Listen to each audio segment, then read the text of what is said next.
হাজার বছরের ঐতিহ্যের নগরী ইটালির ভেনিস। আমরা এই মুহূর্তে রয়েছি ইটালির সেই ভেনিস নগরে। আমাদের সঙ্গে রয়েছেন আমাদের বাংলাদেশের গর্ব, চিটাগংয়ের গর্বিত সন্তান এবং ইটালির একজন স্বনামধন্য ব্যবসায়ী আমজাদ হোসেন।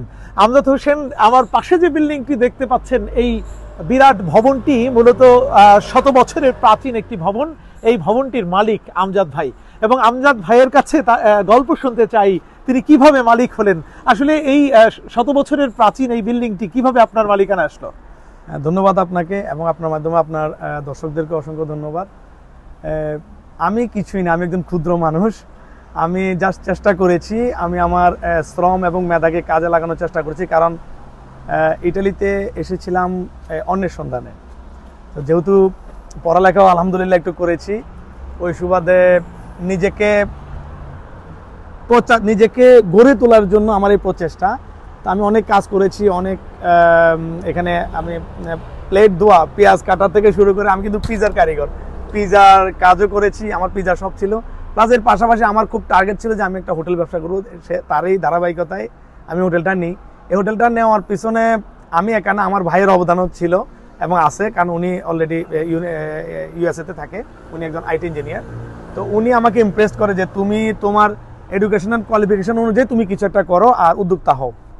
এটা আমার কত বছর আগে এটা নিয়েছিলেন? আমি এটা নিয়েছি 3 বছর আগে। তার আগে কোভিডের সময় এটা বন্ধ ছিল। এই বিল্ডিংটা প্রায় 100 বছরের বেশি পুরনো।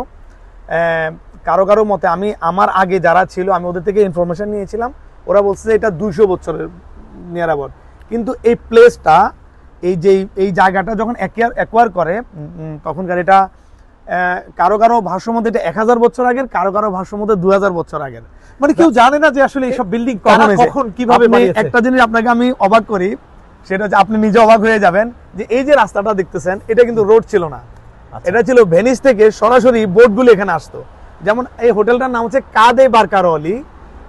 কা মিন্স বাসা, আর দেই বারকারোলি, দ্যাট মিন্স বারকারোলি বলা হয়। বারকা হচ্ছে যে বোট, যেহেতু ভেনিসে বোটের, আপনি একটু পরে বুঝতে পারবেন যে ভেনিস হচ্ছে বোটের শহর, বোটের রাজ্য, শিপ, বোট, ছোট ছোট নৌকা।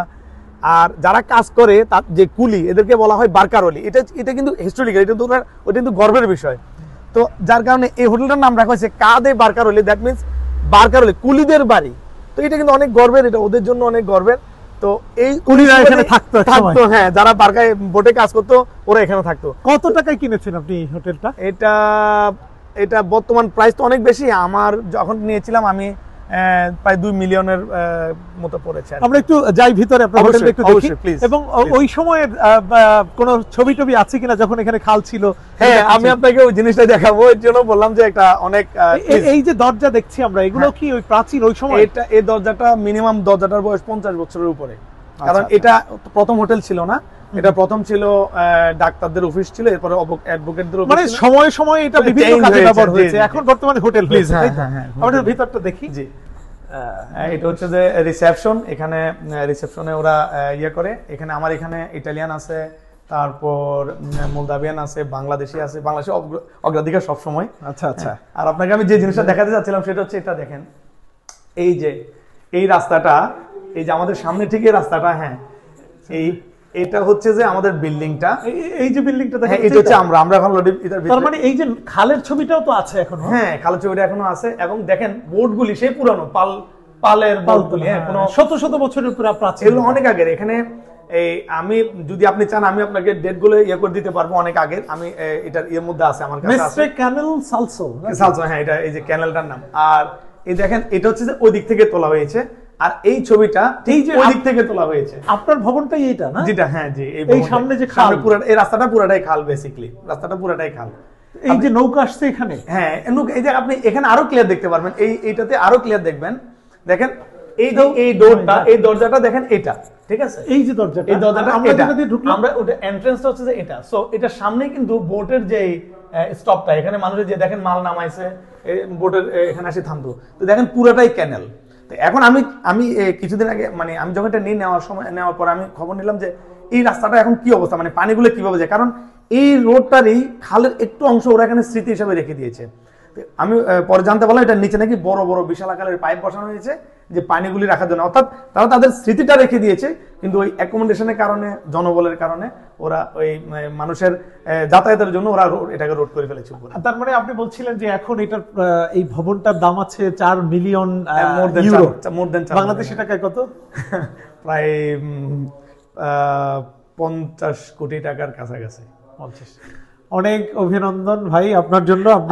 আপনাকে ধন্যবাদ। আপনাদের মতো মেহমানরা আসলে আমাদের কাছে ভালো লাগে, বাংলাদেশের গন্ধ পাই, বাংলাদেশটাকে খুবই মনে করে। আপনি কি জানেন যে আপনাদের পাঠানো টাকাই আমাদের বাংলাদেশ সচল? অবশ্যই আমি সেটা জানি, এবং আমরা সব সময়, আমরা যারা দেশে থাকি, আপনাদের প্রতি অনেক কৃতজ্ঞ। আমি আপনাদের এই টাকা, আপনাদের পাঠানো রেমিটেন্স, এটার জন্য আমাদের অর্থনীতি সচল। অবশ্যই, এবং সেজন্য আমি আমার ডক্টর ইউনূস স্যারকে, আমি ওনার ইউনিভার্সিটির স্টুডেন্ট, আমি এর জন্য আরো বেশি গর্ব ফিল করি যে আমি আমাদের স্যারকে পেয়েছি, ঠিক আছে। এবং বাংলাদেশে এখন উনি বর্তমানে ইয়েতে আছে, আপনার ঠিক যে অবস্থানে আমাদের স্যার রয়েছেন, আমি ওনার জন্য দোয়া করি, এবং বাংলাদেশের সর্বোপরি বাংলাদেশের সব জনের জন্য অবশ্যই দোয়া করি, বাংলাদেশের সবাই উদ্যোক্তা হোক, এটা হচ্ছে আমার চাওয়া। অনেক ধন্যবাদ। দর্শক, আমি আপ্লুত হয়ে যাচ্ছিলাম। ইটালির মতো, অর্থাৎ ইউরোপের অন্যতম শীর্ষ ধনী রাষ্ট্র ইটালির মতো জায়গায়, যেখানে ভেনিসের যেটি মানে প্রতিটি পরতে পরতে যেখানে রয়েছে ইতিহাস এবং ঐতিহ্যের নগরী, অর্থাৎ কেউ কেউ বলছেন এটি 2000 বছর, কেউ বলছেন 4000 বছরের প্রাচীন একটি নগরী। সেই নগরীর মতো, সেই নগরীতে এত বড় একটি হোটেল, এত বড় একটি প্রতিষ্ঠানের মালিক আমাদের বাংলাদেশি ভাই, এটি নিঃসন্দেহে আমাদের জন্য গর্বের। অনেক শুভকামনা থাকলো আপনার জন্য ভাই, এবং আপনার আতিথেয়তায় নিঃসন্দেহে আমরা মুগ্ধ হয়েছি। আপনাদেরকে অসংখ্য ধন্যবাদ। অনেক শুভকামনা থাকলো জি।